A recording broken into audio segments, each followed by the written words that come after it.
बोलिए सियावर रामचंद्र की जय, पवन सुत हनुमान की जय, उमापति महादेव की जय, भगवान अगस्त्य ऋषि की जय। जय सीताराम। ओम आस्तिकृषाय नमः, ओम आस्तिकृषाय नमः, ओम आस्तिकृषाय नमः। एकविंशः सर्गः। तत्श्रुत्वा वचनं तस्य स्नेहपर्याकुलाक्षरं समन्युः कौशिको यावाक्यं प्रत्युवाच महीपतिम्।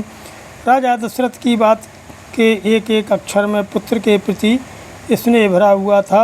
उसे सुनकर महर्षि विश्वामित्र कुपित होकर के उनसे इस प्रकार बोले कि पूर्वमर्थं प्रतिश्रुत्य प्रतिज्ञां हातुमिच्छसि राघवाणां युक्तोऽयं कुलस्यास्य पर्ययः।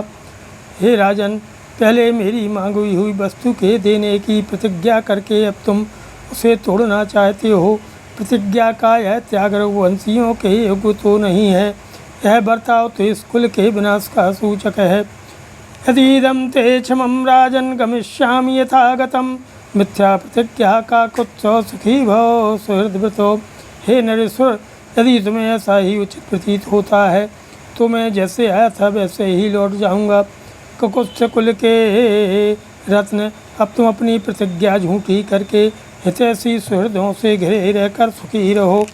तस्य रोष परितस्य विश्वामित्रस्य धीमतः, चचाल बस्था कृष्णादेवानां च भयं महतो। बुद्धिमान विश्वामित्र के कुपित होते ही सारी पृथ्वी काँप उठी और देवताओं के मन में महान भय समा गया।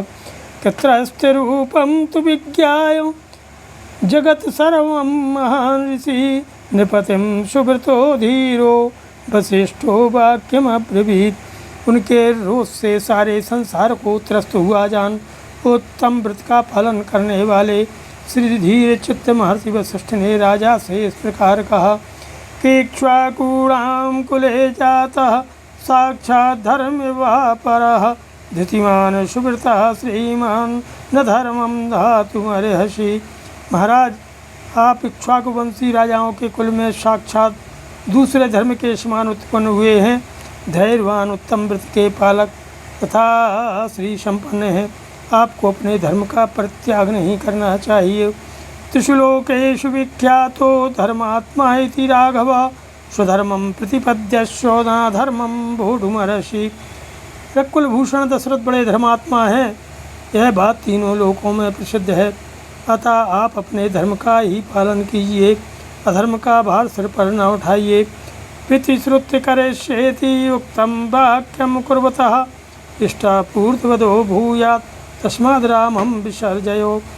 मैं अमुक कार्य करूँगा ऐसी प्रतिज्ञा करके भी जो इस वचन का पालन नहीं करता, उसके यज्ञ याग आदि इष्ट तथा बावली तालाब बनवाने आदि पूर्त कर्मों के पुण्य का नाश हो जाता है। अतः आप श्री राम को विश्वामित्र जी के साथ भेज दीजिए। कृतास्त्रं वा नैनं सक्षन्ति राक्षसा, गुप्तं कुशकपुत्रेण ज्वलनेनामृतं यथा। ये अस्त्र विद्या जानते हो या न जानते हो, राक्षस इनका सामना नहीं कर सकते। जैसे प्रज्वलित अग्नि द्वारा सुरक्षित अमृत पर कोई हाथ नहीं लगा सकता, उसी प्रकार कुशक नंदन विश्वामित्र से सुरक्षित हुए श्री राम का वे राक्षस कुछ भी बिगाड़ नहीं सकते।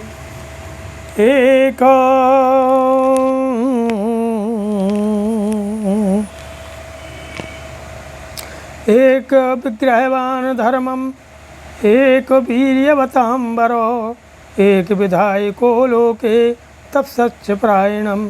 हे श्री राम सा महर्षि विश्वामित्र साक्षात धर्म की जो है मूर्ति हैं। ये बलवानों में श्रेष्ठ हैं, विद्या के द्वारा ही ये संसार में सबसे बड़े चढ़े हैं। तपस्या के तो ये विशाल भंडार ही हैं। एकोस्त्रान विविधान वेत्ति त्रैलोक्ये सचराचरे, नैनमन्यापमान वेत्ति न च वेत्स्यन्ति केचनो। चराचर प्राणियों सहित तीनों लोकों में जो नाना प्रकार के अस्त्र हैं, उन सबको ये जानते हैं। इन्हें मेरे सिवा दूसरा कोई पुरुष न तो अच्छी तरह जानता है और न कोई जानेंगे ही। न देवा ऋषियाः केचिन्नामरानच राक्षसा गंधर्व यक्ष प्रवरा शकिन्नर महोरगाः। देवता, ऋषि, राक्षस, गंधर्व, यक्ष, किन्नर तथा बड़े बड़े नाग भी इनके प्रभाव को नहीं जानते हैं। सर्वास्त्राणि कृशा स्वत्पुत्रः परम धार्मिका कौशिकाय पुरा दत्ता यदा राज्यम प्रशासति। प्रायः सभी अस्त्र प्रजापति कृशास्व के परम धर्मात्मा पुत्र हैं। उन्हें प्रजापति ने पूर्व काल में कुशिक नंदन विश्वामित्र को, जबकि वे राज्य शासन करते थे, समर्पित कर दिया था। तेपि पुत्रः कृशास्वस्य प्रजापतिसुताः नैके रूपा महावीर्या दीप्तिमन्तो जयावह। कृशास्व के वे पुत्र प्रजापति दक्ष की 2 पुत्रियों की संतानें हैं। उनके अनेक रूप हैं। वे सबके सब महान, शक्तिशाली, प्रकाशमान और विजय दिलाने वाले हैं। जया च सुप्रभा चयु दक्ष कन्येषु मध्यमे तेषु ते अस्त्राणि शस्त्राणि शतं परम भास्वरम। प्रजापति दक्ष की 2 सुंदरी कन्याएं हैं। उनके नाम हैं जया और सुप्रभा।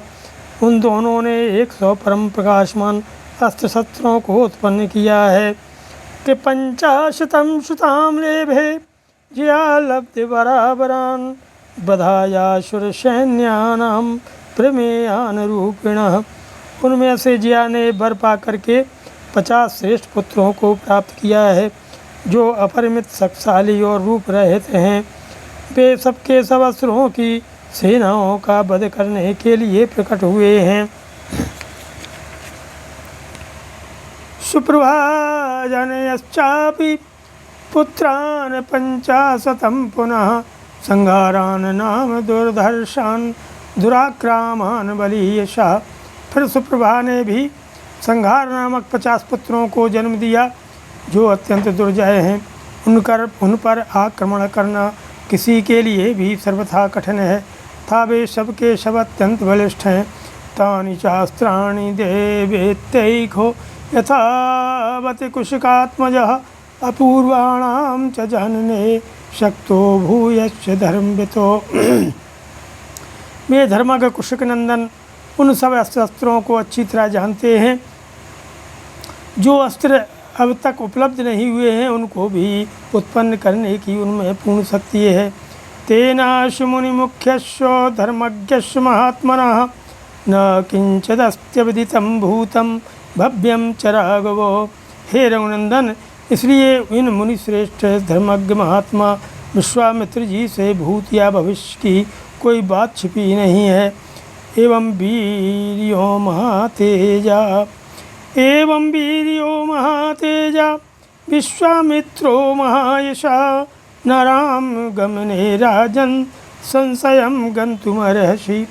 हे राजन, ये महातेजस्वी महाबली विश्वामित्र ऐसे प्रभावशाली हैं, अतः इनके साथ राम को भेजने में आप किसी प्रकार का संदेह न करें। तेषां निग्रहणे शक्तः स्वयं च कुशिकात्मजः तव पुत्रतार्थाय त्वमुपेत्याभियाचिते। महर्षि कौशिक स्वयं भी उन राक्षसों का संहार करने में समर्थ हैं, किंतु वे आपके पुत्र का कल्याण करना चाहते हैं, इसीलिए यहाँ आकर आपसे याचना कर रहे हैं।